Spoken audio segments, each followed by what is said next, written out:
To the American public, though, he's best known through his book, Man's Search for Meaning, that has so far sold over 1 million copies alone in this country. Dr. Frankl, how do you feel about this success? Frankly speaking, I don't see therein so much of a merit or achievement on the part of the author of this book, that's me, but rather a symptom on the part of the mass neurosis of today.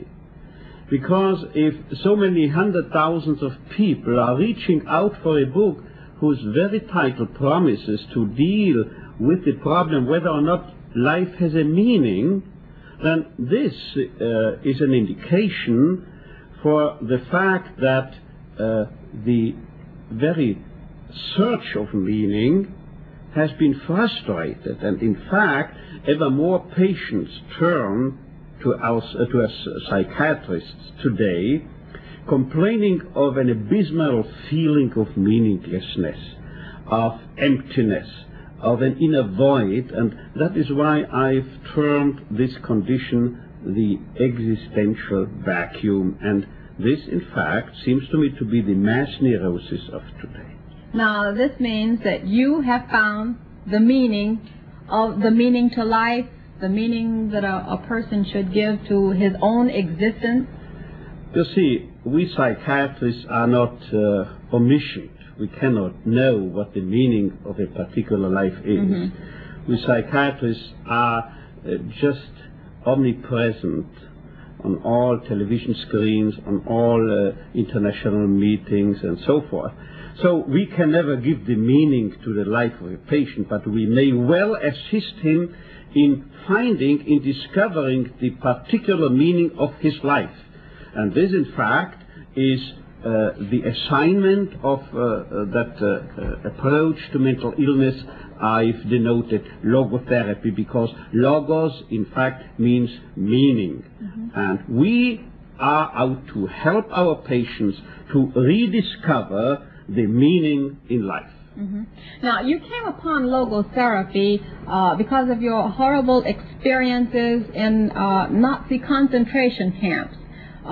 You faced death many times, and you saw people who suddenly became less than men, who became frightened, and you suddenly found life had a meaning for you. Is this how logotherapy really came into being? Actually, it is a myth that has been developed and spread by some publishers that I came out from the concentration camps of Auschwitz and Dachau with a new psychotherapeutic theory. Actually, in actual fact, when I entered Auschwitz, I had a full book-length manuscript in my pocket. Mm-hmm. It was the manuscript of that book that later in your country has been published under the title The Doctor and the Soul. So in any event, logotherapy was already developed when I came to Auschwitz, but certainly the 4 concentration camps in which I had to spend 3 years were in a way a testing ground, an acid test, to confirm, to validate practically, empirically in the widest sense of the word, my theories that I had developed previously. And the core, the nucleus of this theory, or if you wish me to put it that way, the lesson I had to learn in Auschwitz was that those prisoners, those inmates, were most likely to survive, those who had a meaning orientation toward the future, toward a work to complete in the future, toward a person waiting for them at home.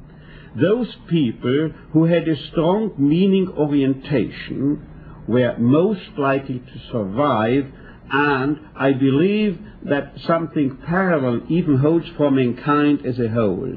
If there's any hope for mankind as a whole to survive, this survival also will be dependent on meaning orientation. Mankind will finally have a chance to survive only if mankind arrives at a the awareness of common meanings and values. Can we find meaning in any instance, in any case, a person Yes, who faces death? certainly, because I'm not tiring of saying life can be meaningful or made meaningful not only by doing a deed, by creating a work, and beyond that, by our experiencing something or by our encountering someone, and to encounter him in his uniqueness means by loving him. But even if need be, whenever we are confronted with an unchangeable fate, whenever we have to face, say, an incurable disease, an inoperable cancer, even then there is the highest meaning potential to realize, to fulfill, because then, precisely then, we are called upon to bear witness to the unique human potential, which is to transmute, to turn a predicament into an achievement, a human accomplishment, or to turn tragedy into a triumph.